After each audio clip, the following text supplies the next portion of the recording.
In this video, we'll be ranking every Persona 4 Golden Party member based on how good they are in battle, and we'll try and conclude on what the best team is. If you liked the video, subscribe and blah blah blah blah. Starting with Yosuke, I genuinely think he's the worst party member in the game.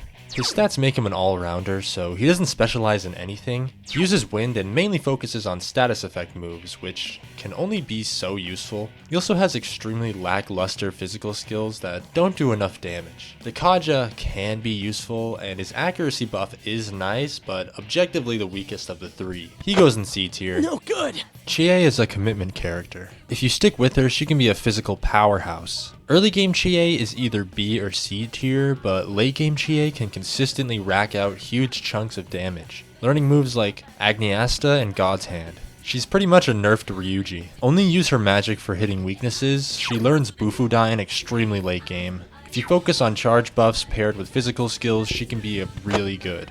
A tier.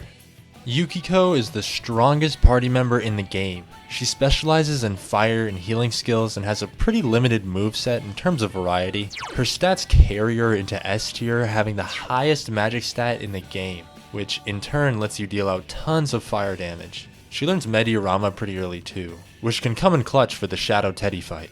Salvation is insane too, healing you and curing all ailments, S tier.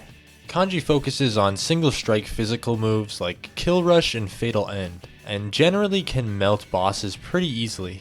He also has tons of health, which allows him to take a lot of hits. Early game he's an unstoppable powerhouse, but he gradually starts to get outclassed by Chie, and his magic is a little ass. You'll mainly want to save your SP for his Maratu Kaja attack buff. He's a good option though.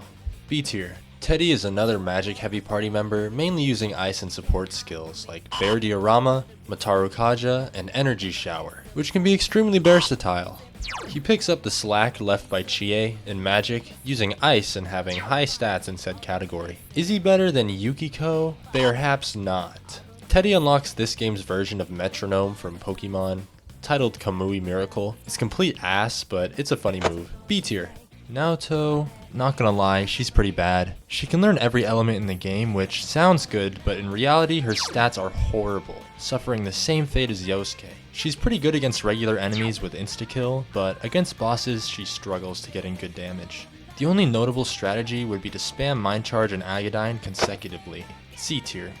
Next we have Adachi. So with all this info, what is the objective best party in the game? Well, obviously Yukiko would have to be in, covering healing and magic damage, followed by Chie for physical skills and high crit chances, and finally Teddy with his status clears, defense buff, and high ice magic stats. Chie and Kanji are honestly interchangeable. Kanji isn't a huge downgrade, but do you agree with this list? Let me know in the comments below, and give your own ranking. Subscribe and join the Discord if you'd like. In the end, it doesn't really matter what party members you use since this game is easy as hell. Go play SMT if you want a real challenge. Thanks for watching, and I'll see you in the next one.